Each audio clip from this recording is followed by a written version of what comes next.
Right, it is 12:40. Welcome everyone. Good afternoon. On behalf of the Florida Department of Health in Volusia County, welcome to the 2021 Path for Hope Virtual Summit Plenary. My name is Helena Gerard and I will be the facilitator of this session. You have joined the session titled Project Save Lives. There will be a question and answer time at the end of the session for you to pose questions. You may raise your hand using the reaction button at the bottom of your screen, and then we'll call on you and allow you to unmute yourself. You may also submit questions during the presentation in the chat box. We will pose them to Dr. Pomm at the end of the session if time allows. Thank you to the Path for Hope Summit Planning Committee partners for making this all possible. Advent Health, Community Coalition Alliance, One Voice for Volusia, SMA Healthcare, and Volusia Recovery Alliance.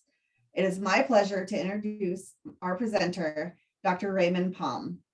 He is board certified in psychiatry, addiction psychiatry, and addiction medicine.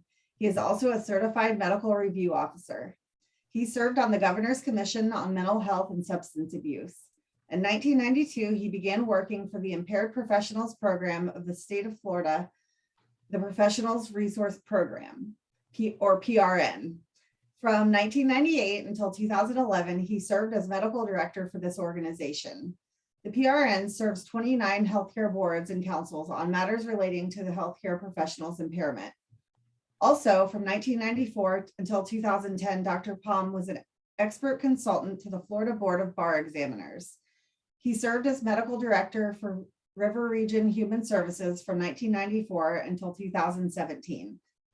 Dr. Pomm presently serves as the Chief Medical Officer for Gateway Community Services in Jacksonville, Florida, a nonprofit substance abuse treatment center offering all levels of care and including co-occurring psychiatric services. He has been with Gateway since 2006. He is a courtesy assistant professor at the College of Pharmacy and Pharmaceutical Sciences at Florida Agricultural and Mechanical University. In addition, he holds an appointment as courtesy associate professor in the Department of Psychiatry at the University of Florida. He has been a leader in the addiction field as it relates to the evaluation and treatment of co-occurring disorders and management of impaired professionals. He most recently was the author for Project Save Lives as funded by the Jacksonville City Council. This program has been successfully initiated in the emergency departments of 7 hospitals. Dr. Pomm has received multiple awards, including the Marie Award from the American Association for the Treatment of Opioid Dependence. He is an international speaker and has written multiple publications on issues surrounding addiction, as well as healthcare professional impairment. I am so honored that I got to introduce you. I'm honored that you're here sharing, and I'm very grateful, and I cannot wait to hear what you have to share with us. Thank you so much. Thank you so much, Alina. Let me go ahead and get the share up.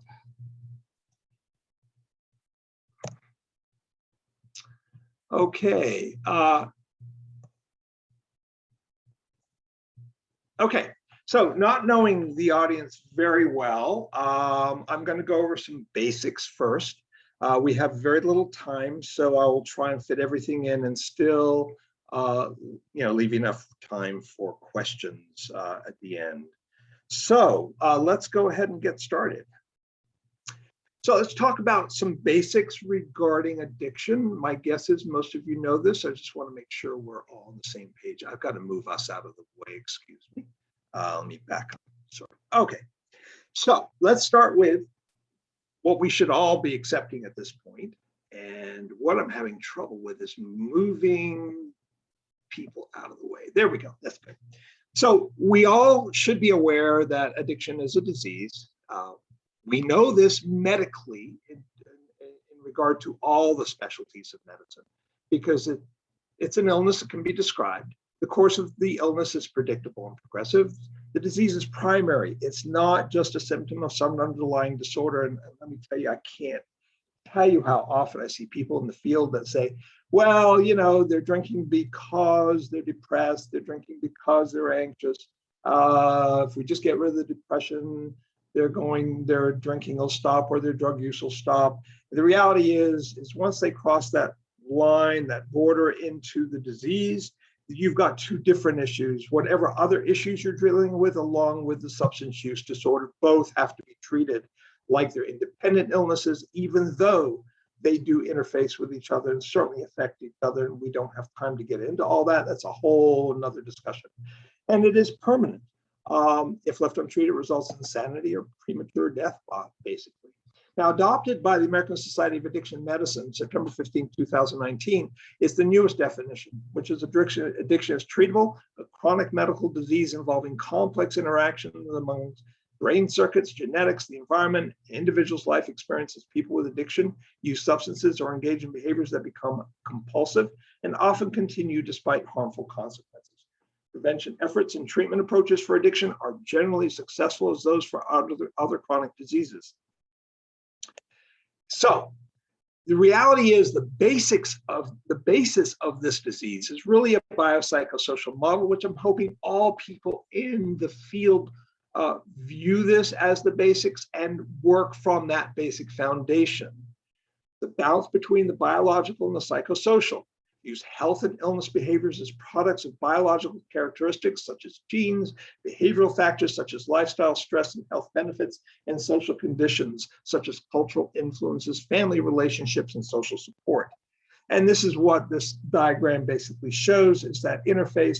It all has something to do with the development of this particular disease of substance use disorder. I won't get into all those different things, but I will highlight just a couple of issues before we move along.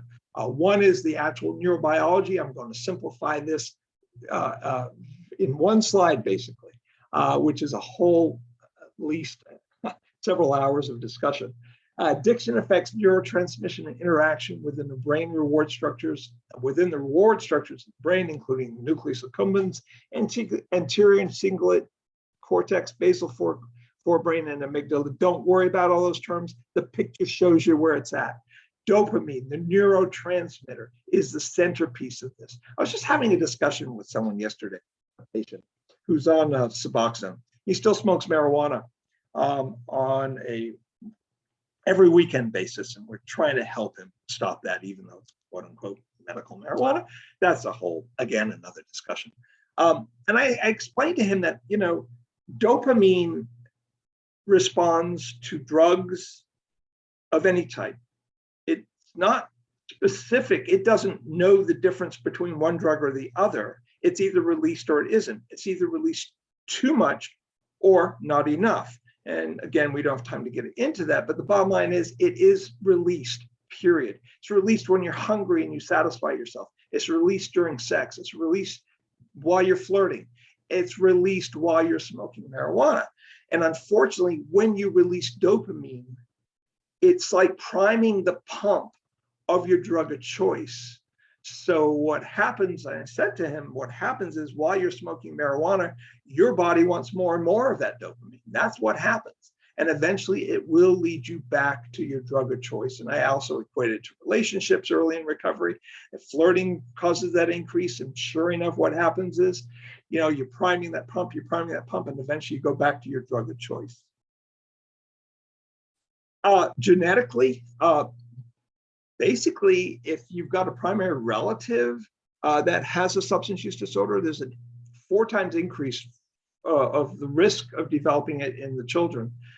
If you look at identical twins versus fraternal twins, 60% for identical and 39% chance in fraternal. And if you actually look backward, no one did this on purpose, and which is interesting as it relates to potential environmental factors. If children are adopted away, no matter what their family situation is, where they end up, doesn't matter. There's still a 4 times greater risk of developing a substance use disorder. Okay, all that being said, we have a new player when it comes to substance use disorders. This throws a wrench in the gears of this. Fentanyl, very powerful opioid. Back about 2014, 2015, it started coming into this country. It's 50 to 100 times more potent than morphine and heroin. When it first came in, there was very little tolerance to it, and people were just dying. One of the problems was, it was coming directly out of China, and you could actually get a kilo of this, that's 2.2 pounds, for $800 delivered to your door. And it only takes a few grains to kill you. So people were shooting up heroin and the same amount as normal. Then they were mixing a little fentanyl in it, and people were just dying because it's so potent, which had a major impact on the entire stratosphere of addiction, because now we were dealing with what we already knew, addiction hijacking the brain. Fentanyl is so powerful. If you live, you have the most intense high of your life, but very quickly, because it leaves your body very quickly, it leaves very quickly, and then you experience the most intense withdrawal symptoms, leading to the most intense craving. So you get into this rabbit hole that you can't get out of. And I say fentanyl hijacks the mind, the body, and the soul, which actually led to a lot of issues for us societally, and took the pill opioid epidemic and put it on steroids, to where I differentiate now into the fentanyl epidemic, which has been still out of control. In fact, just to let you know, now fentanyl is being found, 70% of cocaine has fentanyl in it. Methamphetamine is usually mixed with fentanyl. We've got, it's really way out of control. Pressed pills with fentanyl that look like Xanny bars or look like oxycodone, et cetera, et cetera. So back in 2015, right around the beginning, we started seeing, this is actually how Project Save Lives came to fruition in terms of the motivating foundational factors. We saw heroin deaths, which was really fentanyl related, escalated to 779, 74% increase from 2014. And they say fentanyl deaths increased 69%. I got something to say about that in just a little while. The North Florida deaths rose 181% between 2014 and 2015. And overdose victims, in 2015, Jacksonville Fire and Rescue responded to 2,114. By the time you get to 2016, it was 3,114. 911 calls had tripled. The cost of transporting went from $1.9 million in 2015 up to $3 million, reaching $4 million in 2017. There's a fivefold increase in naloxone, Narcan use. Huge, 1/10 of the medical supply budget was spent on naloxone. We were in a crisis mode. Duval County, 106 murders, 464 overdose deaths. Age distribution, hey, 20 to 60 is pretty big. 86.9% being Caucasian. A lot of implications with that. Morgue overcapacity, NAS, neonatal abstinence cases, way over the top and continues to be a problem. And if you look at urine drug screening, Gateway was actually River Region Gateway. I got fentanyl testing for them, which is point of care testing. And I can tell you this, that 100% of Gateway folks coming in who were positive for heroin were also positive for fentanyl. That has not changed. If anything, it's gotten worse as people have become tolerant to fentanyl now. They're using massive amounts of fentanyl and living. It's worse than I've ever imagined it could be. By 2017, there were almost 2 deaths per day in Duval County. So with all that information, there was a lot of push. We need a solution. We need a solution. I went to a city council meeting open to the public to discuss this. There was a lot of confusion between the pill opioid epidemic, which began with OxyContin in the late 1990s. That was an epidemic. There was no question. No one had been doing anything about it, sad to say. But it was, even though it was killing people over time. Fentanyl was totally different because it was killing people on the spot, and it needed immediate action, no questions asked.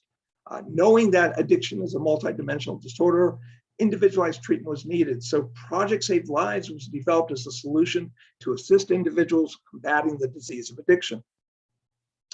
So this is basically the idea. It sort of came out of my mouth during this meeting. I had no idea what I was saying, and I had to go back and put in what ended up happening. So it's funny how that all worked. Another story, another time. I reviewed several models. A lot of these models were okay, but they were referral models. Someone comes in the emergency room and they were referred somewhere else. The Palm Beach model was, I just got to say, it was very expensive model where JFRD, I'm sorry, the fire and rescue there actually administered Suboxone, went to people's homes and continued following them for 10 days. And nothing seemed quite right with the models that I was looking at. And so we had to evolve it into what eventually became what we have now, a grassroots program. It's a care coordination effort utilizing peer support specialists in the emergency department to transition the patient directly into treatment services and or provide ongoing peer support services. The key there is directly into treatment services. I knew clearly that when you let a person go, even if you refer them, you can give them all the referral sources you want for the emergency room. Once their feet hit the ground, knowing fentanyl the way I knew fentanyl, it was like they were going to use. They were just going to use, and then they were potentially going to die. So I had to create a program where we actually transported them directly from the emergency room to treatment. At this point, it has gotten to this, where the program enrolls participants 7 days a week with hours based upon analysis of need. That's each ED has basically different influx. We had to take that into consideration as to when the peers could be in the emergency room, because it's not a cheap proposition having as many peers as we have, and having them sitting twiddling their thumbs when there's not a lot of activity was an issue we had to consider. The pilot program, actually, the beginning of it, began seeing patients at St. Vincent's Riverside on November 16, 2017, and expansion efforts began, which we'll talk about in a minute, on May 16, 2018. The initial pilot partners, as you can see, JFRD and City Council. St. Vincent's Riverside was the first ED. It was Community Gateway, River Region, University Health Research folks called Checker. Sorry, I can't remember what it stands for. Premier Biotech was the laboratory company that actually contributed a lot of information for us. They actually developed a point of care fentanyl stick dip for us. They also created panels for us, which could identify all the analogs of fentanyl, where there were 9 at the time. And they did that all free of charge during the actual pilot. Drug-Free Duval was involved, LSF and DCF, and the Department of Health, especially when it related to pregnant women. You know, it was a 6-month program, a pilot. The goals were reduce opioid-related overdose, reduce recidivism of opioid-related overdoses, and reduce mortality. Very simple. Yeah, little. The expectations were quite high. Didn't quite know how it was going to work out. I'm going to jump pre and post a bit right now to facilitate the speed of this actual presentation. The pilot program, the eligibility criteria was very limited. It was an opioid overdose and a response to Narcan and or positive opioid urine screening and or positive fentanyl point of care. Very specific. It took us a long time to get to that. I know it's a little wordy. A minimum of 18 years of age and of course consent, willingness to participate. Since then, since the pilot, we now admit patients admitted to the ED for the treatment of conditions related to substance use and or psychiatric issues, but not including Baker Act. So, and the mental health concerns are referral based, and we don't have a lot of time to get into all those details. Again, 18 years of age and willingness to participate.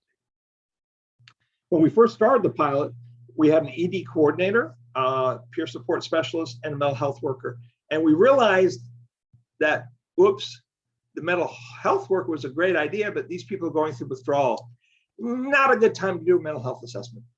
So after the pilot, we dropped that position, and now we have lead peer support specialists, which we'll get into in detail, and peer support specialists.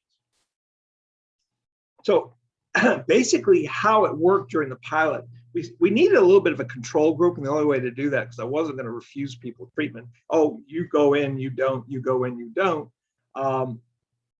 What we had to do was set up a Monday through Wednesday time schedule where the ED handled things as usual, and Thursday through Sunday, we ended up doing the actual pilot. Basically, patients are registered in their EMR, urines we collect and send them out. We got patient information, we entered it into a master log, and if they refuse treatment, hopefully they would re-engage. If they agreed to treatment, i.e. program consent, we directly took them to detox and then treatment. Not a lot has changed. We got rid of the control group, so we're there 7 days a week. As you can see, from 12 midnight to 0800, it's treatment as usual, because actually they're not very busy during that time with overdoses. 0800 to 12 midnight, that's when we're there. Again, same situation. If they refuse, we hope they re-engage. If they consent, we take them directly to treatment. Interesting, the pilot, again, initiated November 2017, continued 2018. There were no opioid-related deaths. We're having 2 deaths per day in Duval County. Those that were involved in PSL during the pilot, no opioid-related deaths. So we had some ideas moving forward, which we're following. Phase 1, which is the pilot program, then Phase 2 expanded to area EDs. Phase 3 include all substance use disorders and mental health concerns, which we are doing now, and then expand services within the current hospital systems. Where we're not quite where we need to be is Phase 5, where we get education pushing out information to the community. Not quite there yet. So we've expanded services in existing hospital systems. So let's start with, they come into the emergency room, staff alerts the peer's there, they're not called in, they're there, they're ready, they're part of the team, and that's really critical. And peers have been great. Non-judgmental support helps decrease self-stigma, increase empowerment and hope, reduction of recidivism. Basically, it's language of the heart. It's not the white coat coming in, it's not the nurse coming in. If someone's been there, done that, it really helps in terms of the initial engagement. If they agree, we enroll them, and then we link them to care or take them right there. If they're in the hospital, which we've expanded to hospital floors now where peers are there, we coordinate with the hospital case management and get them into services after for when they're discharged. So we've been talking about peer support specialists. I want to make sure we're on the same page as it relates to peer support specialists. So who is the peer support specialist and what is their role? So, peer support traces back to 1700s when Native Americans formed social support groups to help recover from alcohol use problems by sharing experiences of hope and strength, to practice mutual support and self-management. The history of addiction treatment and recovery in the United States contains a rich, quote unquote, wounded healer tradition. For more than 275 years, individuals and families recovering from severe alcohol and other drug problems have provided peer-based recovery support to sustain one another and help those still suffering. There's some core competencies that are expected for the peer. Reflect certain foundational principles, which I'll talk about in a second, identified by members of the mental health consumer and substance use disorder recovery communities. It's recovery-oriented. Peers hold out hope to those they serve, partnering with them to envision and achieve a meaningful and purposeful life. Peers help those they serve to identify and build on strengths and empower them to choose for themselves, recognizing that there are multiple pathways to recovery. That engagement is so important. Again, it's that recovery, their heart. It's amazing how once the patient is stabilized from having the overdose reversed, how readily they do talk with the peer. And we'll talk about some data in just a minute. Sorry about that. It's peer-centered, person-centered, voluntary, of course, relationship-focused, between the peer and the patient is the foundation, okay? That relationship is respectful, trusting, empathic, and collaborative. Very different than the doctor or the nurse talking to them.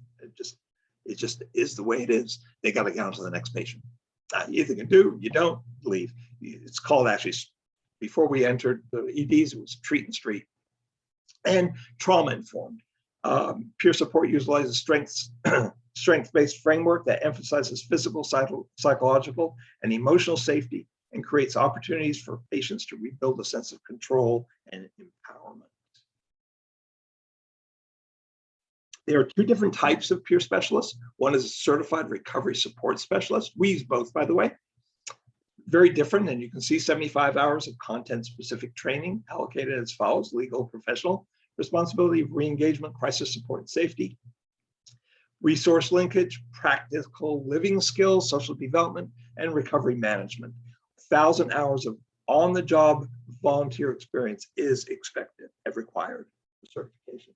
We actually help them get certified too. So, sorry. For the certified recovery peer specialist, 40 total clock hours of training divided amongst the following content areas: advocacy, mentoring, recovery support, cultural linguistic competence, motivational interviewing, vicarious trauma, self-care, and professional responsibility. So again, as I said, we use both. Both are very important, and they have been the mainstay. They've been the linchpin for this whole program, to be honest with you.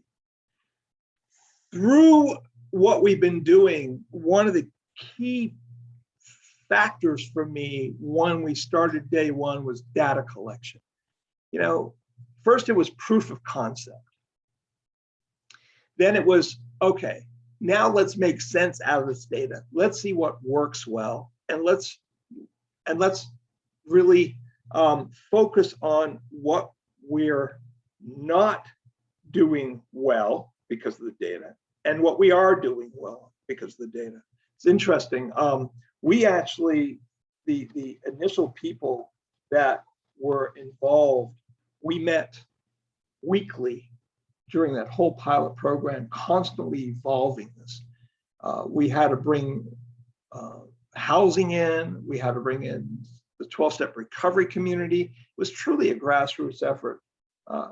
One of the reasons was, for instance, give you an example, medication-assisted treatment. Well, housing didn't, recovery supportive housing wasn't really amenable to that. So we brought them together, and I had to train them and work with them. And now they have their own coalition, a 501c3 coalition, and they're all supportive of each other in this regard. Of course, the recovery community, they weren't really amenable to having medication-assisted treatment. So I had to go to each of their home groups and basically speak with them and let's talk turkey. You know, people got to be alive to be in recovery. And if we're going to cut them off from medication-assisted treatment, likely they're not going to live. And then there's no chance of getting recovery. So there's a lot of communication, a lot of work. Also in the hospitals, just helping the peers become integrated with the medical staff, training the medical staff as to how to utilize the peers, how to utilize medication-assisted treatment up front. We watched an amazing evolution of how the medical staff in the emergency rooms were actually responding. Before it was, oh my gosh, you know, why don't they die already? Why do they keep coming to us? It's like, what's the point? Once we got in there and integrated into their team, the emergency room team, it was phenomenal. Now I understood why they had the attitude they had before, because now with the peer there and they saw the response to the peer, they actually, the staff, the emergency room staff themselves had hope, and there was a solution that they could be offering their patients. Everything changed, and we've noticed that in every single emergency room we're in. This is the graph. You know, the fentanyl epidemic continues to be a problem, and since the pandemic, it's gotten 30% worse. I just want to. We don't need to go into the details of this graph. You can just see how where we peaked, because the fentanyl epidemic around 2016, end of 2016, beginning of 2017, started slowing down. There are reasons for that. They started mixing a less potent kind of fentanyl called acetylfentanyl. So the black market business people weren't killing off their clients. They were diluting basically the fentanyl while keeping them still addicted. So we noticed that downtrend. Then the pandemic started, and it started increasing. Nationwide, there's been a 30% uptick in ODs. It's been a real problem. Here are the hospitals we're in: Baptist Maine, Baptist North, Memorial Maine, Park West, St. Vincent's Riverside, St. Vincent's Southside, and UF Maine. We're quite busy, you can see. How many eligible folks? We're very busy at Memorial, St. Vincent's, UF Maine. We'll go into the data as to how many consented, but actively involved, not just in the EDs now, we're on the floors of each of the hospitals that actually have hospital floors. Park West is just a freestanding emergency room. This was pretty phenomenal. We look back knowing that, sorry, I got to move this out of the way again. Knowing that endocarditis is a huge problem for IV drug users, and 99% of folks that experience endocarditis are IV drug users. We looked at the third quarter of 2016. Actually, that should be the third quarter of 2017. When we started with St. Vincent's, I'm looking at the yellow line right now. You can see that they, in 2017, the end of the fourth, this is now in the fourth quarter where we're actually involved. This is where we started getting involved. They had, I think, well over 100 endocarditis cases. Once we became involved, look at that decline. The impact of Project Save Lives blew me away, all the way down to just a little over 20 cases. The savings is huge, not just of lives. It's like $50,000 to $70,000 just for the antibiotic treatment, 6 weeks of stay. If they needed surgery, you're talking $300,000 to $400,000. That was phenomenal. We're going to be following up on that data. We're collecting data on a regular basis. Let me back up for just a minute. We collect the demographics, patient self-report. We follow them for 90 days once they engage in our program. And I don't know, there's a slide missing right now, it looks like. Yeah. So what I want to say is there have been, I'll have to read it to you, about 7,800 folks who were eligible for services since we began. And of that, about 50% consented to services, which ends up being about 3,835. Okay. So 50% consented. Interestingly, of the 3,835, only 564 went into traditional treatment. The rest received peer services only. Now, this is how powerful this is, okay? The vast majority did not go into traditional treatment, which is outpatient or residential, did not. 3,262 were part of PSL just with peer services, peers contacting them on a weekly or more frequent basis by phone, just talking with them. Given that, I want you to hear this really clearly. Since the inception, November 2017, we've had only 9 opioid-related deaths. That's it. So we are compiling all of our data. It's a ton of it. We're coming close to it, and then we're going to be talking with whoever can help us pull it all together and start actually publishing some of that. And I think I've got just a few minutes left. Oh, let me end with this. There are some basic gaps in data that we can't fix because, you know, people go in the hospital, it gets coded all differently based upon a hospital. Could be drug related, but they could say respiratory depression, respiratory distress, heart failure, respiratory, which is not necessarily, even though it was drug related, they're not coding it as that. The medical examiner's office also has gaps in their ability to know exactly why they died. They might or might not have drugs in their system. They don't have access to the history, which is, we've got a very siloed system with not much communication between the hospitals, which is sad. So the real numbers, we don't actually know. So based upon all this and the time, are there any questions?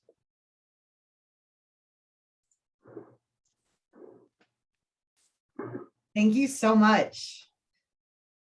Feel free to raise your hands. This was, I feel amped up now. I feel pumped. Thank you. Does anyone have any questions? Feel free to raise your hands, or you can enter them in the chat. Okay, I see one. Do you see it? What were next steps? Yeah, so right now, other hospitals want us in their hospitals. They see the successes, and that's exciting. The city council, we're working off a budget with the city council. We do have some legislative money in, but it's very limited. So we don't have the funding to allow us to go into other hospitals. So in order for new hospitals to come on board, they're going to have to pick up the cost of the peers, is the bottom line. We actually, after the pilot, realizing the successes, we actually have started with all the new hospitals in Project Save Lives, that every hospital has to pay for the lead peer, which there hasn't been a lot of resistance. So funding is an issue, and trying to expand to those that want PSL in there. And the other one is now, once we get the data and see a lot of the trends, pulling that all together, getting some research going and publication for that, but also using that information we've gathered to push it out to the community and start educating people about what the trends are, what we can do to help and keep that information flowing.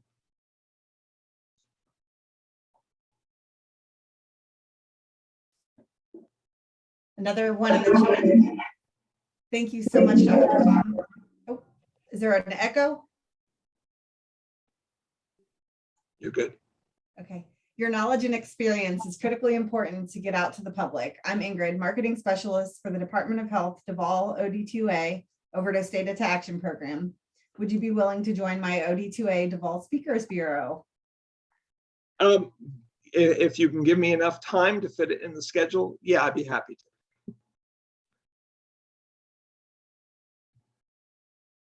I think if you can go through Helena, she can give you the contact information. Awesome, yes.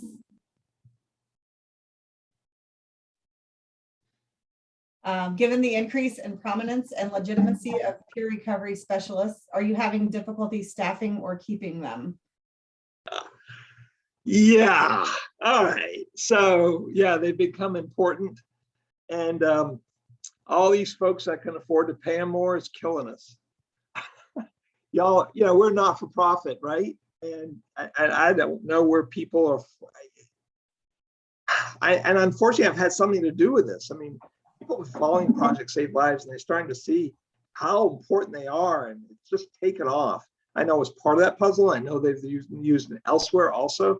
So their importance and value has just increased tremendously, which has decreased the pool of available peers. On top of that, you folks who are hiring them, you're hiring them for so much more than we can afford to spend.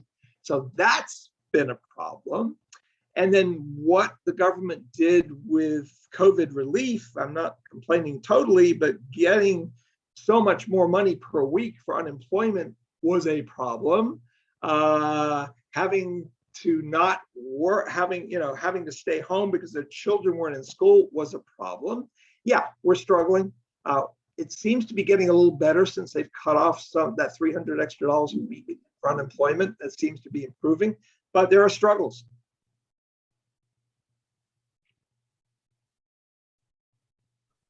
Also, what about Medicaid or other insurance companies paying for peer services? So we've been working with Blue Cross Blue Shield. Pre-pandemic, we were working with them closely. They've actually added some coding to allow for billing of it on an outpatient basis. The problem with the emergency room is it's a bed rate. It's a rate, it's a total rate. So pulling them out is a little more difficult for billing in the emergency room. We still have more work to do since the pandemic. It's been a little slow going because everyone's so busy with so many other things and so many other critical aspects of life that are going on right now. I'm hoping to reignite that flame. Right, and then they cost a lot. Also, you are to blame and to get credit for this. You're the burden and the blessing. Yes. And would area hospitals be willing to co-sponsor the funding for peer stuff?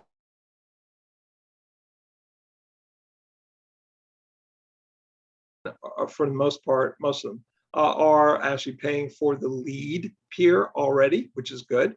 Any new hospitals coming on, we're actually in active discussions with Baptist who want to expand into another Baptist. The full monetary situation for supporting all the peers we need in that hospital. So we're moving in that direction. We're in discussions now. Great.